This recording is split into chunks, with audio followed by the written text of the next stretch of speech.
Dans son discours, Bernard de Montréal aborde la question de savoir si tous les êtres humains ont la capacité de récupérer leur conscience et de prendre le contrôle de leur énergie mentale et émotionnelle. Selon lui, il existe une loi inévitable concernant l'évolution de la conscience humaine, qui implique que les êtres humains sont construits de manière à pouvoir reprendre pleinement leur conscience à long terme. Cependant, il souligne que le doute en soi peut entraver cette récupération. Lorsqu'il y a la moindre déception ou faillite, l'individu perd le contrôle à long terme sur sa conscience. Il est donc essentiel de ne pas douter de sa capacité à faire renaître les forces psychiques et créatives qui font partie intégrante de son être. Bernard de Montréal admet que l'évolution est lente et que la prise de conscience peut être difficile pour l'homme. Cependant, il insiste sur le fait qu'il y a une partie de nous-mêmes, une parcelle de réalité, qui doit rester au centre de notre conscience personnelle et qui nous permet d'accéder à notre grandeur potentielle. Si nous perdons contact avec cette partie de nous-mêmes, nous nous laissons emporter par le doute et nous compromettons nos chances de récupérer notre conscience et de reprendre le contrôle de notre vie. Il est donc crucial de ne pas prêter attention aux pensées qui vont à l'encontre de nous-mêmes. Nous pouvons les entendre, mais ne pas les écouter ni les laisser nous piéger. L'individu doit apprendre à considérer cette partie d'intelligence en lui comme faisant partie de l'absolu, et c'est elle qui va mesurer sa capacité à prendre le contrôle de sa vie en l'améliorant progressivement. Chaque être humain est construit psychiquement de manière différente, mais ils vibrent tous à la même réalité et sont soumis aux mêmes lois vibratoires de l'énergie mentale et émotionnelle. L'homme est construit en fonction de son devenir et possède en lui tous les mécanismes nécessaires pour réorganiser son territoire mental et émotionnel. Cependant, s'il se laisse aveugler ou malade par des pensées astralisées, il compromet sa capacité fondamentale de récupération à long terme. L'aveuglement et le découragement ont un impact destructeur sur l'homme, en le déconnectant de lui-même et en réduisant sa capacité à utiliser son énergie de manière durable et à reprendre le contrôle de sa vie. Il est donc grave pour l'homme de remettre en question sa capacité à intervenir activement dans son propre cheminement, de se considérer comme faillible et incapable de transcender les manipulations de sa conscience. L'homme est en mesure de réorganiser sa vie et de lui redonner une qualité créative, à condition qu'il se sente suffisamment fort, prêt et déterminé à ne pas laisser les événements extérieurs interférer avec son potentiel. Cela fait partie des lois vibratoires de la conscience humaine et du pouvoir de la volonté, ainsi que des lois de la conscience intérieure qui doivent s'exprimer dans le monde lorsque l'homme est capable d'établir un équilibre entre son monde intérieur et extérieur. Dès lors qu'il nourrit le moindre doute ou qu'il s'y attache, il perd contact avec sa réalité et devient assujetti à l'expérience astrale, diminuant ainsi son pouvoir créatif et sa capacité à se transcender. Pour se transmuter, l'homme doit être capable de voir au-delà de l'astralisation de ses pensées. Il est important que la conscience personnelle de l'homme ne soit pas affectée par ses pensées si celles-ci ne sont pas créatives et valent la peine d'être entendues, retenues, exprimées et savourées. Ainsi, l'évolution de la conscience humaine dépend de l'homme lui-même, et non des plans qui influencent sa conscience et qui manipulent son énergie à court ou à long terme, pour le bien ou pour le mal. L'homme n'est pas destiné à être un serviteur des forces, mais plutôt à devenir un manipulateur et un canalisateur de ces forces.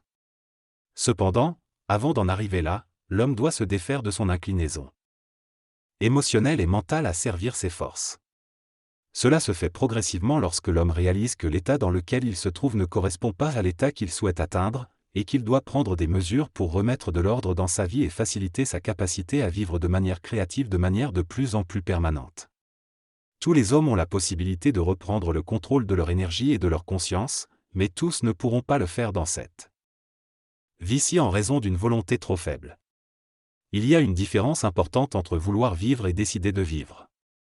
Vouloir vivre est une réaction naturelle à la souffrance de la vie, tandis que décider de vivre est une prise de conscience fondamentale et absolue de l'homme face à tous les événements de la vie qui l'empêchent de bien vivre. Pour être pleinement disponible pour soi-même, l'homme doit ne compter que sur sa propre volonté et briser toute dépendance extérieure.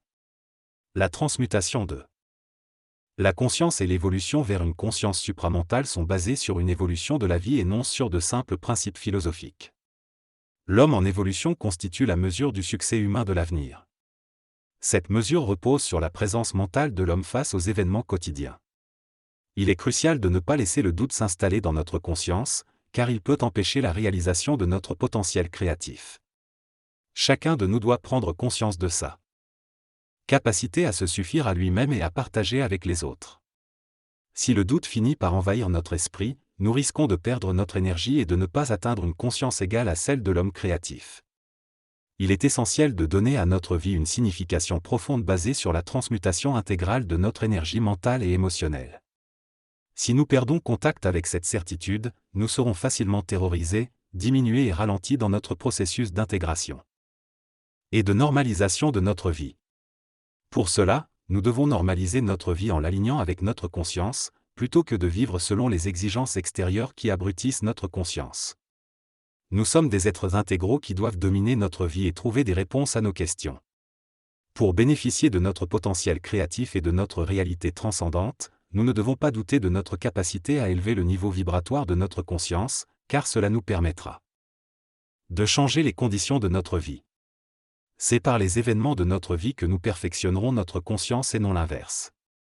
Si notre vie est abusée, c'est parce que nous nous sommes abusés nous-mêmes par le passé. En reconquérant le terrain perdu, nous reconnaissons notre destinée unique et prenons en main notre décision de ne jamais douter de la force qui nous maintient et de l'intelligence qui nous guide. En mettant de l'ordre dans notre vie, nous éteindrons progressivement la mémoire de notre incompétence et développerons une claire vision de notre compétence.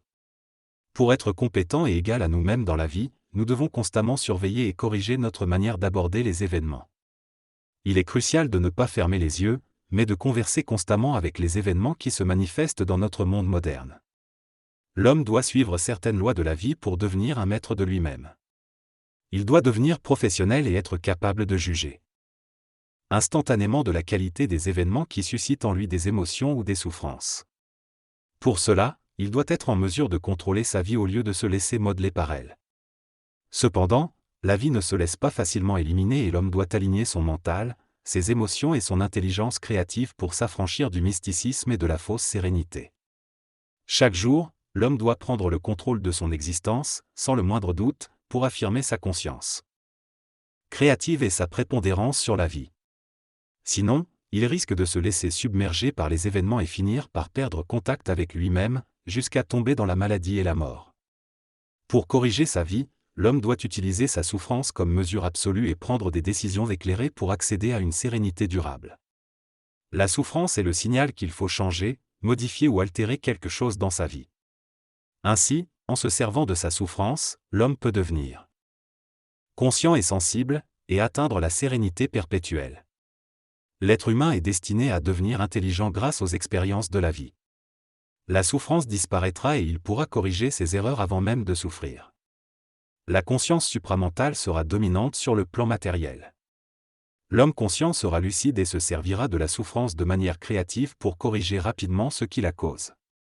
S'il ne le fait pas, il ne pourra pas contrôler sa vie ni trouver l'équilibre nécessaire à son bonheur. L'homme doit être vigilant et reconnaître ce qui ne va pas dans sa vie, mais il ne doit pas simplement réagir passivement à la souffrance, il doit agir contre elle. La souffrance résulte d'un déséquilibre sur le plan matériel qui se reflète ensuite dans le psychisme. Les problèmes intérieurs de l'homme sont liés à un déséquilibre dans le monde extérieur. Si l'homme ajuste sa conscience et contrôle une partie du monde, il pourra neutraliser les aspects négatifs de sa conscience et découvrir que la vie sur le plan matériel vaut la peine d'être vécue. Tous les autres aspects de l'être humain sont en proportion avec le monde et doivent être équilibrés. Lorsque l'homme apprendra à équilibrer ses vibrations et à harmoniser son être intérieur et extérieur, il réalisera que sa santé mentale et émotionnelle en dépendent. Auparavant, certains individus étaient focalisés uniquement sur la matière tandis que d'autres privilégiaient l'intériorité. Cependant, l'homme nouveau sera conscient que les deux aspects doivent être équilibrés pour son bien-être. Dans ce nouvel équilibre, il découvrira que le bon fonctionnement de son être prime sur les raisonnements excessifs qui causent de la souffrance. Pour cela, il est nécessaire d'instaurer de l'ordre dans sa vie.